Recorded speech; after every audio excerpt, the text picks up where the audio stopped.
Hello, Cheapar here. Today we're discussing Sonic Dream Team, which is the newest game in the Sonic franchise, but it's available exclusively on Apple Arcade. Now, this is a not quite AAA game, but it is a great game for any Sonic fan. And I highly recommend it just on the get-go for the fact that you have this beautiful game and it harkens back to a simpler time in Sonic games. The only negative that I'll point out in terms of being able to access this game is that it's behind the paywall of being an Apple Arcade subscriber. But with that, let's go into the pros and cons and just the great things about this new Sonic game that is, again, on Apple iPhones mobile right now.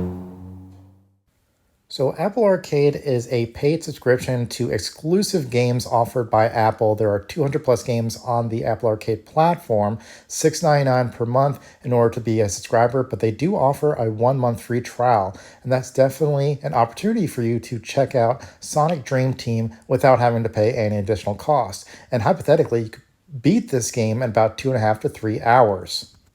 So for those wondering what Sonic Dream Team is, this is a very harken back to some of the more classic games of the early 3D generation of Sonic.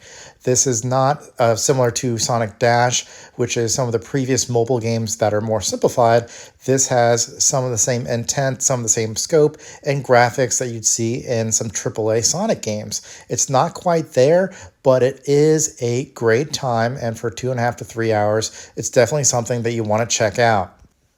Sonic Dream Team acts almost like a combination of some of your favorites like Sonic Heroes and Sonic Adventure and Sonic Adventure 2 with a little bit of Super Mario 64 thrown in. Now, the game itself, you have up to 6 characters that you can play, including Sonic, Amy, Tails, Cream, Knuckles, and Rogue, with a mission to restore Reverie Haven, which is a dream world operated by a new character named Arium.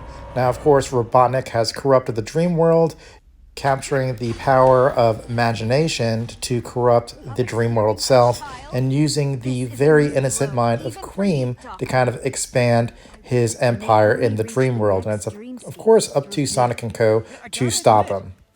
So with Robotnik's Dreamweaver power, of course, the logistics and the realities of the main world don't apply to the dream world. So the levels themselves will be kind of outlandish and almost topsy-turvy with some of the later levels. Now, in terms of the story panels will tell you the story itself. Besides the animated intro, you're going to have to rely on the still panels. But they do have plenty of voice acting throughout the game. Now, the game itself plays very much like your classic 3D Sonic games, and you have the ability now to play as all those 6 characters. Now, 2 of these characters in pairs play as the same, so Sonic and Amy play the same, Tails and Cream play the same, Knuckles and Rogue play the same. And with respect to that, you've got Sonic and Amy that are more about speed. Tails and Cream are all about kind of a more vertical approach and trying to fly or hover to higher heights. And Knuckles and Rogue are all about climbing walls. Now, it provides a little bit of a breather in terms of the gameplay, because a lot of what you do in this game is a lot of repetition, I would say.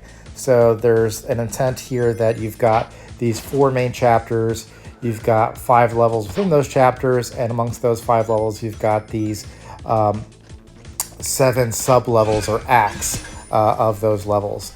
And much like Super Mario 64, each act is kind of a different objective within that existing kind of zone, that you're either collecting orbs, collecting keys, racing to the finish to get to the end of the level, or trying to beat some type of time trial.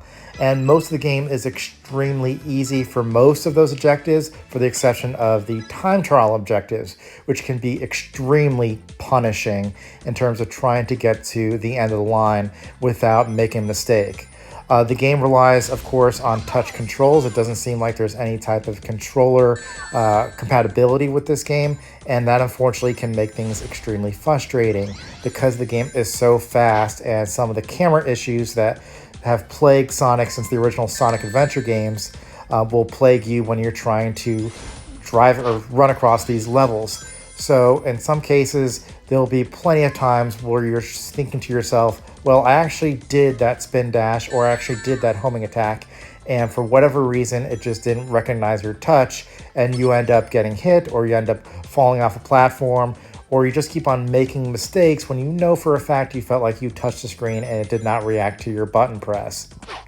So it becomes extremely frustrating when you have such punishing time trial times that you have to make in order to collect that next orb. And orbs are all about kind of advancing to the next act or zone. It's all about a number of collections of these orbs, acting much like the stars of your Super Mario games, to be able to advance to that next section of the game or provide that next unlockable.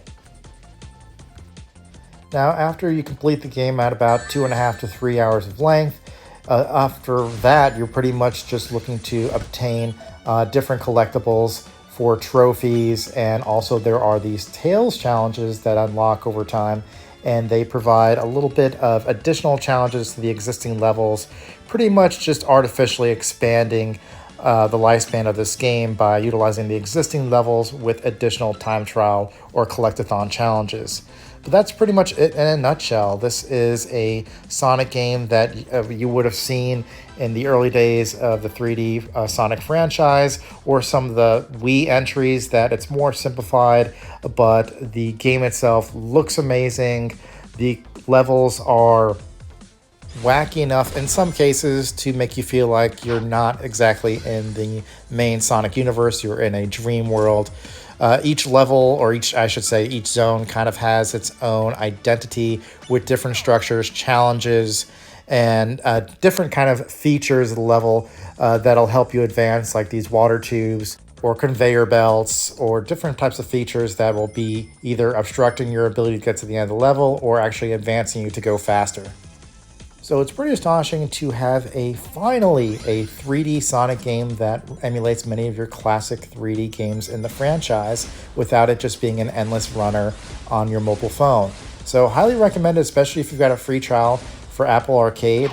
Unfortunately, on its own merits as a mobile game, besides the Tails challenges, which pretty much are just artificial ways to extend the longevity of the game, there's not much here to keep you around after you beat it. And it's very weird that this game is just kind of limited to Apple Arcade as opposed to being a budgeted Sonic title on an actual console. So otherwise, if you're going to play this game, don't stick around for Apple Arcade. Get the free trial, play the game, beat it, enjoy it.